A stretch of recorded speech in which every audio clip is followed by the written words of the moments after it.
Hi everyone, it's Erin from the Provincial Farmhouse. In today's video, I'm going to be creating some neutral fall home decor.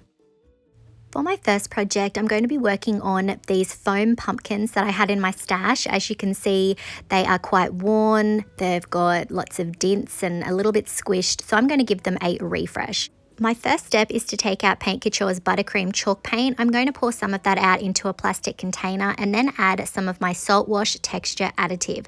I'm going to be adding approximately the same amount of salt wash as I did paint because I really want to thicken this up. I want to create some really fun texture.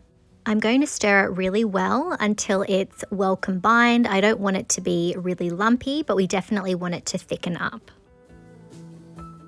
I'm then going to be taking out a chip brush and I'm going to start applying it to the pumpkin surface. So this is going to create texture, but it's also going to help hide all of the dents and the squished look that is happening right now. It's going to give that surface a complete makeover. Just adding paint probably wouldn't be enough to cover all the imperfections on these pumpkins, but the salt wash is definitely going to be able to hide a lot of it. So I'm applying the paint in a dabbing and stippling motion. The chip brush is also going to help with creating that textured look, and I'm just going to continue to work my way around the pumpkin until I have the entire piece covered.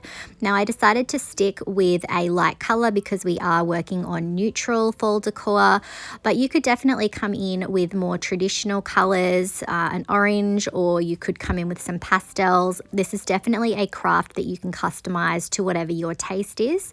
Now because I have a light color, I'm only going to have to do one coat. I dried my paint about halfway and then I came in with my chip brush and I started dragging the brush over the top of the partially dried paint. And I'm pulling down those peaks that we created with the texture and the stippling motion, and it's giving us this really fun textured look. There's going to be some lumps and bumps there, and also again just giving it a wonderful vintage look here. We're hiding the dents that were in there before. I'm making sure that I don't have any extra paint on my brush. I'm just pulling down those peaks that are already on my paint. When that was dry, I came in with some more of that mixture and I added it to the stalk. I'm sticking to a neutral look here and I'm going to be adding color elsewhere on the pumpkin, so I don't want anything else to distract from that. So we really want the stalks to kind of blend in with the rest of the pumpkin. I ended up doing 2 coats on this particular section because obviously it was a little bit darker.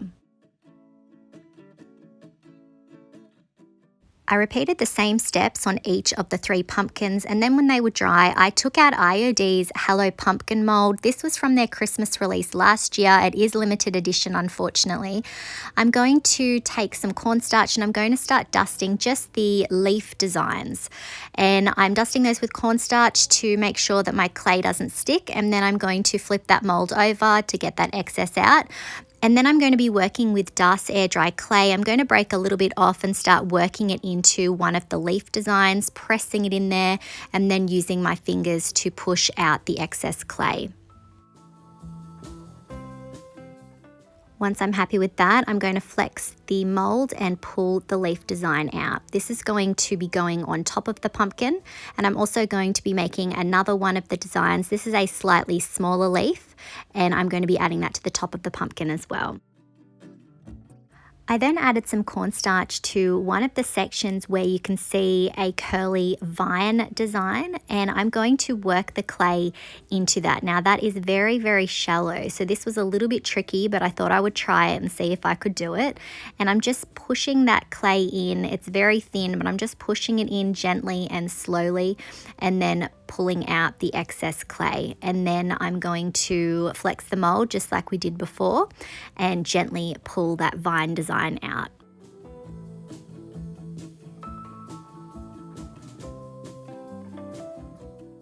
I repeated the same process, casting the leaves from the Hello Pumpkin mold, adding them to the pumpkins. I haven't glued them down just yet. I like to arrange my castings before I decide if I'm happy with them.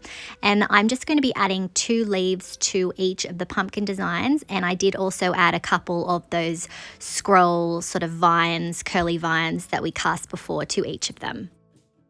Once I was happy with the design, I used Sealy's Quickset wood glue to glue each of my castings down.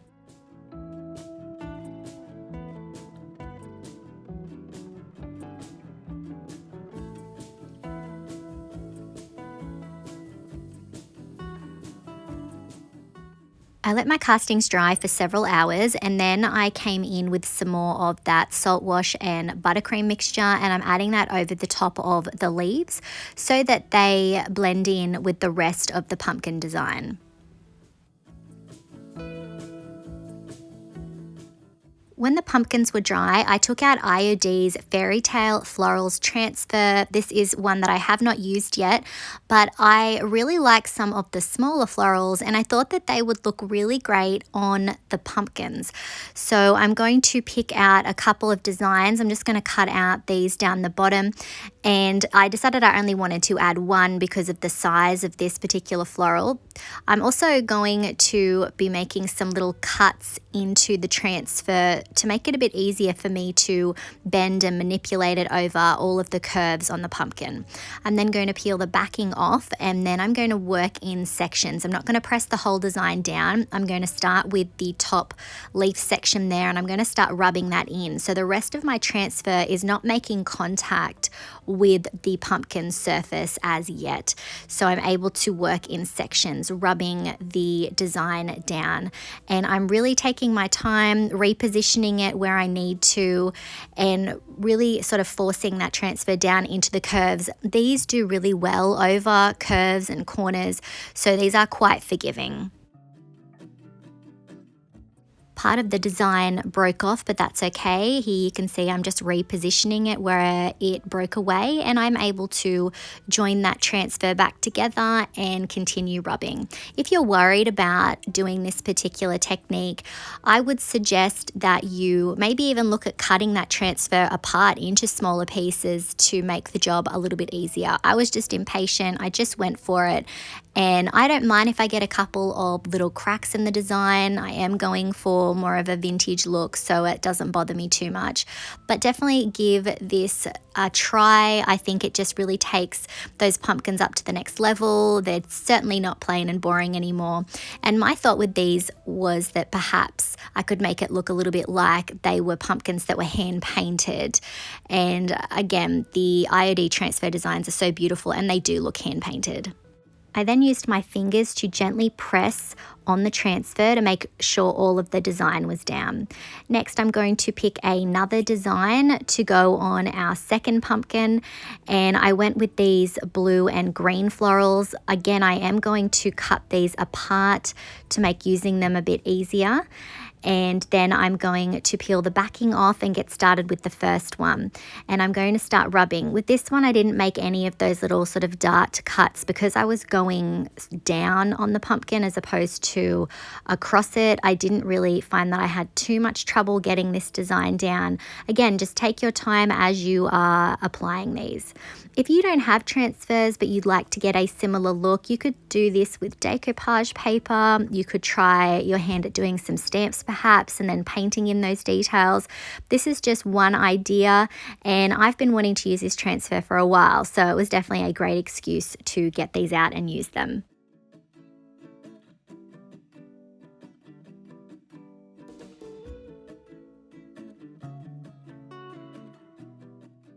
I decided to add the other part of the transfer that we trimmed off. I'm going to trim off a couple of pieces from this one as well so that it fits in, otherwise it would overlap with the leaf and we don't want to do that. So I'm going to cut that off, and then I'm going to peel the backing off and apply this one over towards the right hand side, and just repeating those same steps, working in sections, burnishing the transfer down, and if I have any issues I can just reposition that and continue rubbing. For the final pumpkin, I selected a sort of more delicate design to work with, and I did have to reposition it a few times, but it was definitely worth it. I think the smaller florals definitely went better with the scale of this pumpkin.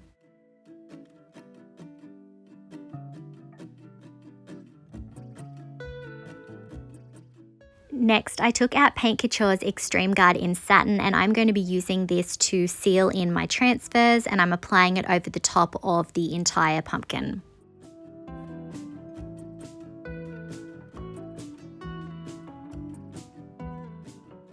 Now you could definitely leave it here, but once my pumpkins were dry, I took out Paint Couture's light brown sugar antiquing glaze and I'm applying it over the top of the leaves to begin with. I want to create more of a vintage look, but I also want to highlight the texture that we created with the salt wash mix and also IOD's beautiful molds. So adding the light brown sugar glaze over the top is definitely going to do this. I'm wiping back a lot of it so it's not going to look too grungy, but it is just going to give the pumpkins a bit more depth and dimension and maybe even make them look a little bit more like wood carved pieces, which would go perfectly with the idea of the hand painted florals. I'm just going to continue to work my way around the pumpkins, adding the glaze.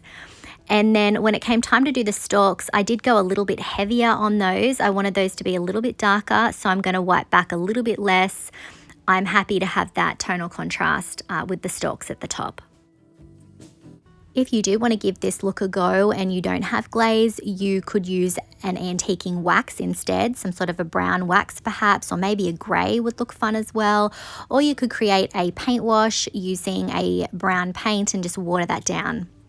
Just make sure that if you are going to do this look that you pop down a clear coat first, because then you're going to have the freedom to wipe back as much or as little as you want. And here's a look at our finished floral pumpkins.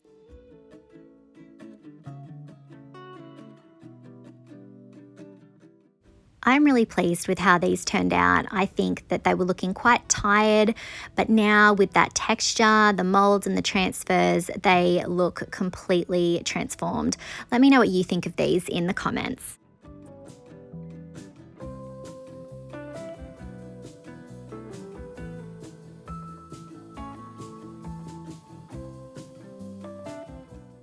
For my second project, I'm going to be working on this ice bucket that I thrifted quite some time ago.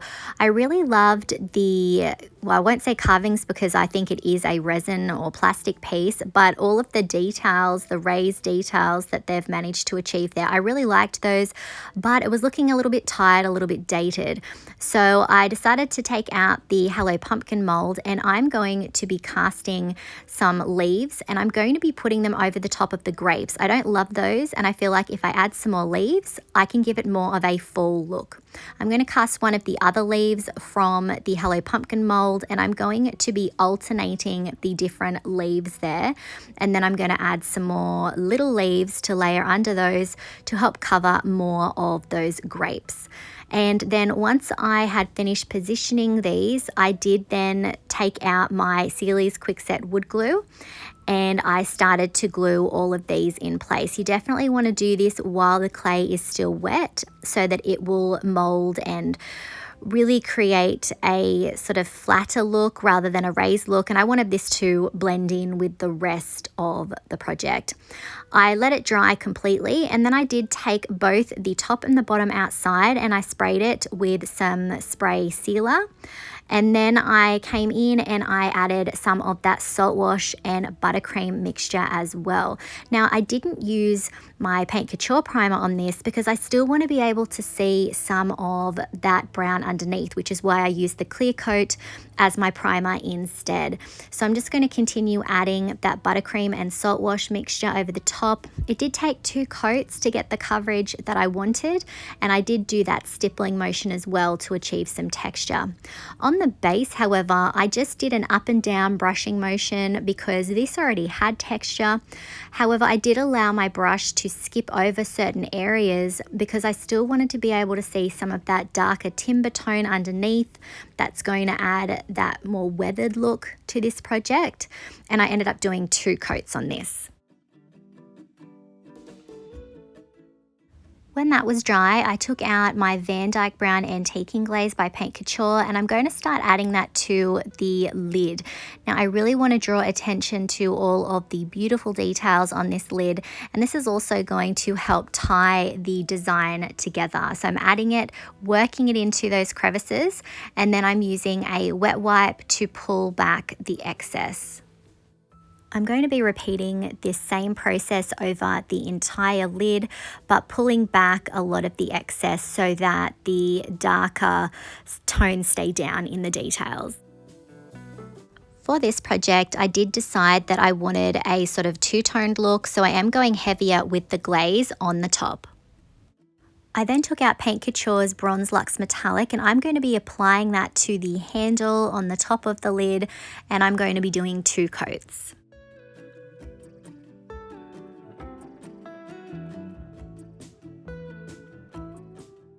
I also then moved on to the base, and I'm going to be applying that same Van Dyke brown glaze over the top, really working it into all of those wood type details that they've added, and then pulling back the excess. And I love how this is highlighting all of those details, and it's just giving it a wonderful vintage look, whereas before it just looked plastic and a little bit boring. There wasn't really any depth to it.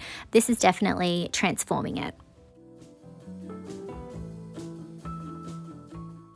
Now I could have left it here, but I decided that I wanted to add some bronze to the leaf details, and I'm just going lightly over the top of those just so that they will have a nice bit of shine.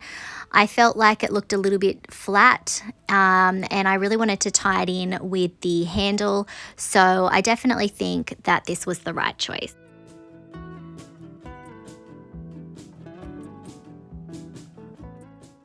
Before it was completely dry, I took out a wet wipe, and I'm just going to come in and lightly go over the top of the leaves. I really want to bring out some of those details that might have been a little bit hidden by the bronze. We're going to tone the bronze down just a little. And then when that was dry, I sealed my entire project using Paint Couture's Extreme Guard in satin.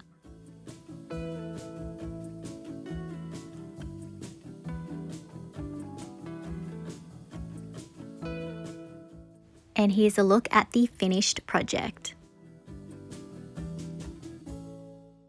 I'm really pleased with how this turned out. I think that the leaves that we added look quite seamless. I think that it looks like it's always been part of it, and I'm loving how the glaze has brought out all of those details. Let me know what you think of this in the comments.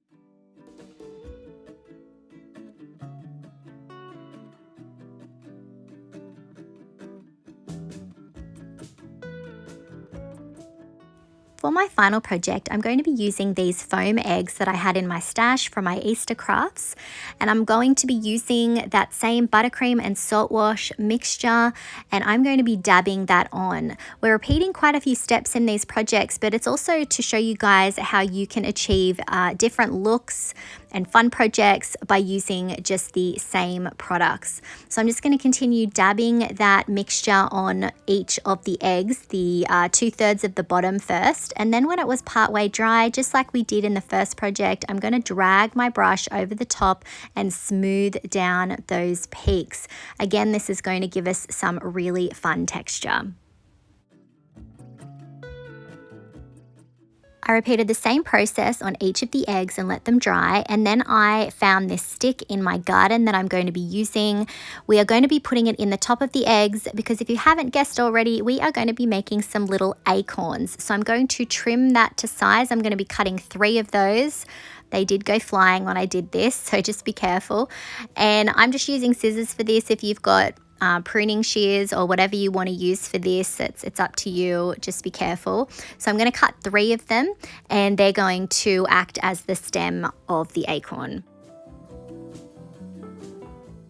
I'm then going to use my craft knife just to make a little X in the top of the egg there, and then I'm going to push the little stick into the top. So again, this is going to be the stem. I'm going to push that in about maybe 1/3 of the way, and I'm going to add that to each of the eggs. I then took out my hot glue gun, and I'm going to add some glue around the top of the egg. For my project today, I'm going to just be using twine. I've seen quite a few where people have used molds. I've seen people use fabric. I just went with what I had on hand. So I'm going to wrap that twine around, being careful, trying not to burn myself. So wrapping that around to secure it in place. And I did end up using my scissors to apply some pressure and push it down. Again, you don't want to burn yourself.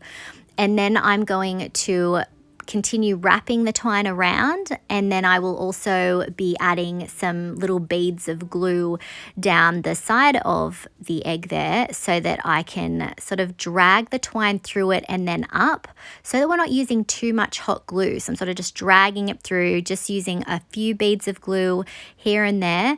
This isn't really too tricky. It does tend to hold in place. If you want, you could use some sort of a craft glue to secure it in place, but I was just going for whatever was easiest and quickest. And I'm just going to continue wrapping that twine around until I have the top part of it covered. I ended up going, I would probably say, maybe 2/3 of the way down. It'll just be something that you will do by eye, just depends what you're happy with. And then I added a final little bit of glue to then pull the twine up. On this one I decided to add a little bit of like a crisscross pattern, add a little bit of interest.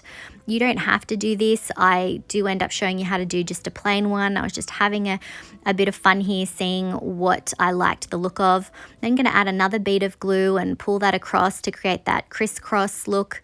And then I'm going to secure the rest of it up the top with some more hot glue. For the other eggs, I decided to keep it a lot more simple, and I'm just repeating those same steps as before, except I don't end up adding any sort of like a crisscross pattern or anything. I just kept it pretty plain, just wrapping that twine around the top until I was happy with how it looked. So this is a very, very easy craft. Next, I took out my Van Dyke brown glaze brush that I was using, and I'm brushing that over the top of the bottom section of our acorn there. And I'm loving how it's catching all of the salt wash texture that we created. And then I'm going to use a wet wipe to pull back some of that and leave some of it. And I think that it definitely does give it more of a sort of natural looking finish. It looks less like foam. And I'm going to be repeating the same process on each of the acorns.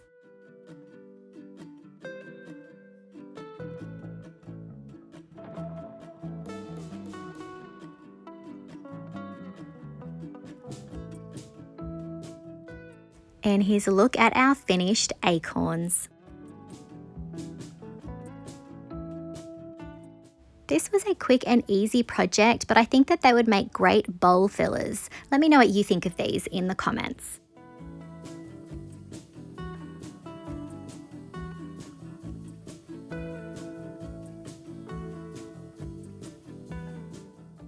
I really hope that you enjoyed today's projects and that it's given you some ideas on how you can create some neutral fall decor for your home. Let me know if you had a favorite project from today.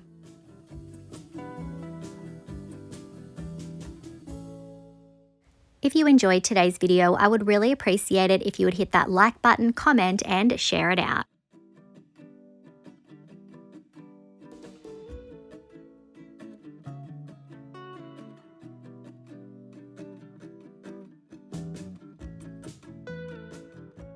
If you haven't already, I would love it if you would hit that subscribe button and the notification bell so that you don't miss out on any of our videos. You can find the products used today on our website, theprovincialfarmhouse.com.au. Thanks for watching.